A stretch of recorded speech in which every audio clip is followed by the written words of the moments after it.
Round up 360 டிகிரியில் India Pakistan போர் வெற்றி தினம் மத்திய இணையமைச்சர் முனைவர் எல் முருகன் அவர்கள் பங்கேற்ற நமது லட்சியம் வளர்ச்சியடைந்த பாரதம் மூத்த குடிமக்கள் நலவாழ்வு சங்க வெள்ளி விழா அமரர் முன்னாள் முதலமைச்சர் வை வெங்கடசுப்பா ரெட்டியார் அவர்களின் பிறந்த நாள் விழா. நாம் முதலில் காண இருப்பது புதுச்சேரி அரசு செய்தி மற்றும் விளம்பரத்துறை சார்பில் 1971 இந்தியா பாகிஸ்தான் போர் வெற்றி தினம் அரசு விழாவாக 16/12/2023 அன்று கொண்டாடப்பட்டது. இதனையொட்டி கடற்கரை சாலையில் பிரெஞ்சு தூதரகம் எதிரில் அமைந்துள்ள போர் வீரர்கள் நினைவு சின்னத்தில் மாண்புமிகு முதலமைச்சர் திரு ந. ரங்கசாமி அவர்கள் மலர் வளையம் வைத்து போரில் உயிர் நீத்த வீரர்களுக்கு அஞ்சலி செலுத்தினார். மாண்புமிகு சட்டப்பேரவை தலைவர் திரு ஆர். செல்வம் அவர்கள், மாண்புமிகு பொதுப்பணித்துறை அமைச்சர் திரு க. லட்சுமி நாராயணன் அவர்கள், மாண்புமிகு சட்டப்பேரவை துணைத் தலைவர் திரு பே. ராஜவேலு அவர்கள், அரசு கொறடா திரு வி. ஆறுமுகம் என்கிற ஏகேடி அவர்கள், சட்டமன்ற உறுப்பினர் திரு ஆர். பாஸ்கரன் என்கிற தட்சிணாமூர்த்தி அவர்கள், திரு எஸ். ரமேஷ் என்கிற கேஎஸ்பி அவர்கள், திரு ஆர். பி. அசோக் பாபு அவர்கள், தலைமை செயலர் திரு ராஜவர்மா IAS அவர்கள், காவல்துறை தலைமை இயக்குனர் டாக்டர் சீனிவாஸ் அவர்கள், முப்படை நலத்துறை இயக்குனர் திரு சந்திரமோகன் மற்றும் கடலோர காவல்படை தேசிய மாணவர் படை முன்னாள் ராணுவ வீரர்கள் மற்றும் நலசங்க நிர்வாகிகள் பங்கேற்று நினைவு சின்னத்தில் மலர் வளையம் வைத்து போரில் உயிர் நீத்த வீரர்களுக்கு அஞ்சலி செலுத்தினர்.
பதினாறு 12/2023 அன்று புதுச்சேரி கருவடிக்குப்பம் காமராஜர் மணிமண்டபத்தில் மத்திய அரசின் நமது லட்சியம் வளர்ச்சியடைந்த பாரதம் என்ற தலைப்பில் பல நலத்திட்டங்கள் பயனாளிகளுக்கு வழங்கும் நிகழ்ச்சி நடைபெற்றது.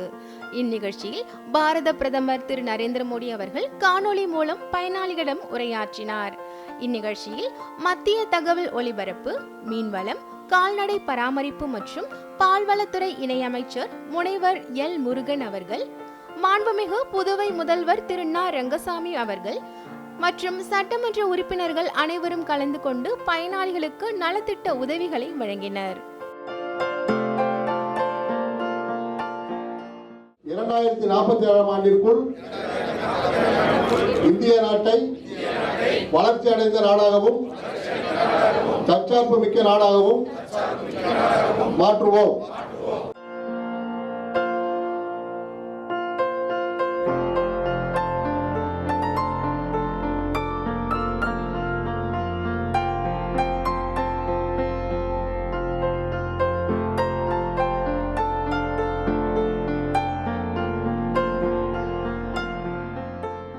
மாண்புமிகு பாரத பிரதமர் திரு நரேந்திர மோடிஜி அவர்கள் கடந்த நவம்பர் 15ஆம் தேதி அன்று ஜார்க்கண்ட் மாநிலம் ராஞ்சியில்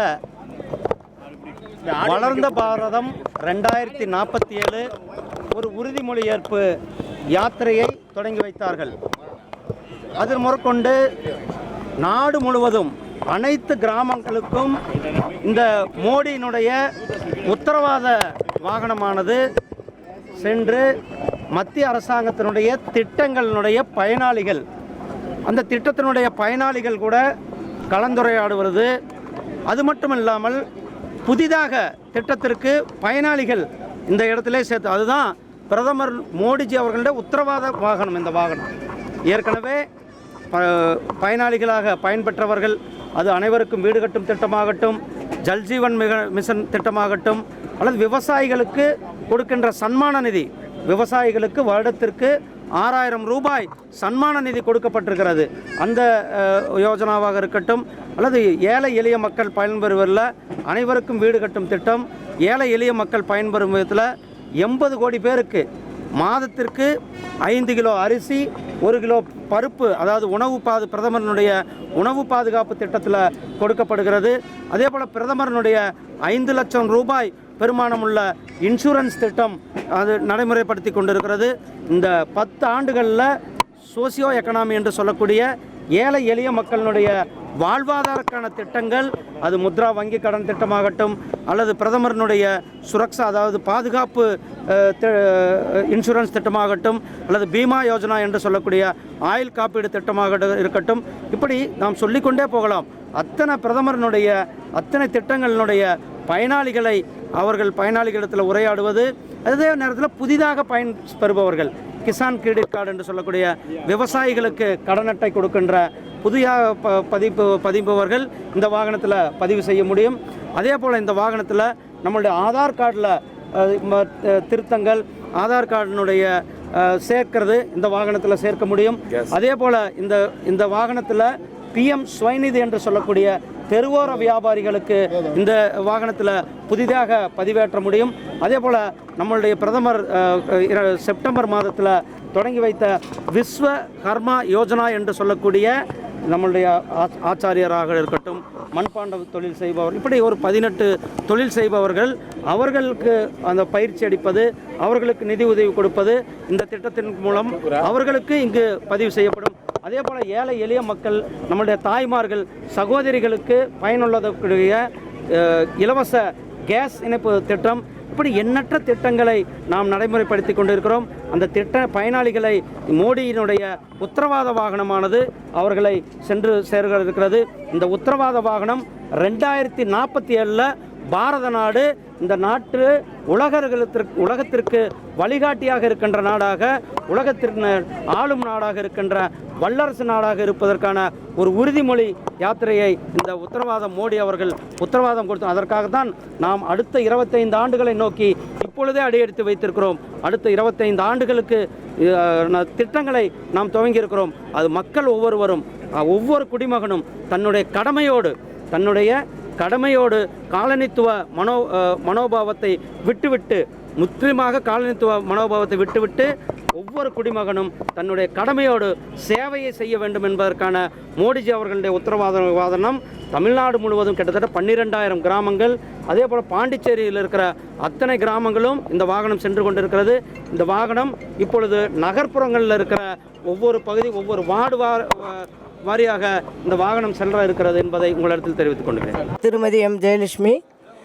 நான் மிக எளிமையான குடும்பத்திலே பிறந்து எளிமையாக ஒரு கூரை வீட்டில், அதாவது குவார்ட்டர்ஸில் நாங்கள் இருந்து வீடு ஒழுவி எங்களால் இருக்க முடியாத குழந்தைங்களை வச்சுக்கிட்டு கஷ்டப்பட்டுக்கிட்டு இருந்தோம். அதுக்கு பிறகு நாங்கள் எங்களுடைய துறையான ஆதிதிராவிட நலத்துறையின் மூலமாக நாங்கள் விண்ணப்பித்து இருந்தோம். அந்த விண்ணப்பம் எங்களுடைய ஏற்றுக்கொள்ளப்பட்டது. அந்த வீடு கட்டும் திட்டத்தின் கீழ் எங்களுக்கு 4 லட்சம் ரூபாய் எங்களுக்கு நிதியுதவி அளிக்கப்பட்டது. நாங்கள் வீடு கட்டி இன்று நாங்களும் எங்களுடைய குழந்தைகளும் சந்தோஷமாக இருக்கிறோம். ஆதவன். நான் இந்திய நாட்டினுடைய பாரத பிரதமர் அவர்களுடைய திருக்கரங்களினால் தேசிய விருதை பெற்றவன். வளர்ச்சி அடைந்த பாரதம் என்பது 2047 இலட்சியம், நம்முடைய வளர்ச்சி அடைந்த பாரதம் உன்னத பாரதமாக திகழ வேண்டும் என்கிற அடிப்படையில் இந்த லட்சிய பாரதம் நிகழ்ச்சி இன்றைக்கு நம்முடைய புதுச்சேரியில் நமக்கு ஒரு வரப்பிரசாதமாக இன்றைக்கு நடந்தேறி இருக்கிறது. குறிப்பாக 2047 இந்திய திருநாட்டை நாம் வளர்ச்சி அடைந்த நாடாக உருவாக்கிட வேண்டும் என்கிற உன்னத நோக்கத்தோடு நம்முடைய பாரத பிரதமர் அவர்களுடைய அந்த எண்ணம் இன்றைக்கு உறுதிமொழியாக இன்றைக்கு புதுவை மக்கள் அனைவரும் நம்முடைய மாண்புமிகு மக்கள் முதல்வர்களுடைய முன்னிலையில் நம்முடைய மத்திய அமைச்சர் அன்பிற்கினிய பால்வளம் மற்றும் மீன்வளத்துறை அமைச்சர் அவர்களுடைய முன்னிலையில் இன்றைக்கு உறுதிமொழியினை எடுத்துக்கொண்டோம். அனைவருக்கும் வணக்கம். என் பேர் கவிதா ஹரி. நான் ஒரு டெய்லரிங் யூனிட் ரன் பண்ணிட்டு வந்துட்டுருக்கேன். அதில் பார்த்தீங்கன்னா பிரதம மந்திரி முத்ரா லோன் மூலமாக ஃபஸ்ட்டு 5 lakhs வாங்கினேன். அதை வச்சு கொஞ்சம் கொஞ்சமாக பிஸ்னஸ் டெவலப் பண்ணி இப்போ நான் டெவலப் ஆனது மட்டும் இல்லாமல் எங்கள் ஏரியாவில் உள்ள 135 பெண்களுக்கு கணவனார் கைவிடப்பட்டவங்க, கணவன் இல்லாதவங்க, அம்மா அப்பா இல்லாத பிள்ளைங்க, அது மாதிரி 135 பேர் ப்ளஸ் பொருளாதாரத்தில் பின்தங்கியவங்க எல்லாருக்கும் நான் தையல் சொல்லி கொடுத்து அது மூலமாக அவங்களும் கடை திறந்து அவங்க வருமானத்தை ஈட்டுறதுக்கு நான் உதவி பண்ணிக்கிட்டு வரேன். இப்போ 10 lakhs வாங்கியிருக்கேன் முத்ரா மூலமாக. அதனால் இன்னும் மேன்மேலும் பல பேருக்கு வேலை கொடுக்குறேன். புதுச்சேரி மூத்த குடிமக்கள் நலவாழ்வு சங்கத்தின் 25வது ஆண்டு வெள்ளி விழா மற்றும் பொதுக்குழு கூட்டம் லாஸ்பேட்டை தனியார் மேல்நிலைப் பள்ளி வளாகத்தில் நடைபெற்றது. இவ்விழாவில் சட்டமன்ற உறுப்பினர் திரு வைத்தியநாதன் அவர்கள் கலந்து கொண்டு இந்நிகழ்ச்சியொட்டி நடைபெற்ற போட்டியில் கலந்து கொண்டு வெற்றி பெற்றவர்களுக்கு சான்றிதழ் மற்றும் நினைவு பரிசுகளை வழங்கினார். ஏராளமான சங்க உறுப்பினர்கள் தங்கள் குடும்பத்தோடு கலந்து கொண்டனர்.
முன்னாள் முதலமைச்சர் அமரர் வை. வெங்கடசுப்பா ரெட்டியார் அவர்களின் பிறந்த நாள் புதுச்சேரி அரசு சார்பில் 18/12/2023 அன்று கொண்டாடப்பட்டது. இதனையொட்டி புதுச்சேரி மறைமலை அடிகள் சாலை வெங்கடசுப்பா ரெட்டியார் சாலை சந்திப்பில் அமைந்துள்ள அவரது திருவுருவ சிலைக்கு மாண்புமிகு பொதுப்பணித்துறை அமைச்சர் திரு க. லட்சுமிநாராயணன் அவர்கள், மாண்புமிகு குடிமை பொருள் வழங்கல் மற்றும் நுகர்வோர் விவகாரங்கள் துறை அமைச்சர் திரு ஏ. சாய் ஜே. சரவணகுமார் அவர்கள், மாண்புமிகு சட்டப்பேரவை துணைத் தலைவர் திரு பே. ராஜவேலு அவர்கள், அரசு கொறடா திரு வி. ஆறுமுகம் என்கிற ஏ.கே.டி. அவர்கள், திரு எஸ். ரமேஷ் என்கிற கே.எஸ்.பி. அவர்கள், சட்டமன்ற உறுப்பினர்கள் திரு ஆர். பாஸ்கர் என்கிற தட்சிணாமூர்த்தி ஆகியோர் மாலை அணிவித்து மரியாதை செலுத்தினர். மேலும் இந்திய தேசிய காங்கிரஸ் சார்பில் மாநில தலைவரும் மக்களவை உறுப்பினருமான மாண்புமிகு வி. வைத்தியலிங்கம் அவர்கள், முன்னாள் முதலமைச்சர் திரு நாராயணசாமி அவர்கள் மற்றும் சட்டமன்ற உறுப்பினர் திரு வைத்தியநாதன் ஆகியோர் மாலை அணிவித்து மரியாதை செலுத்தினர்.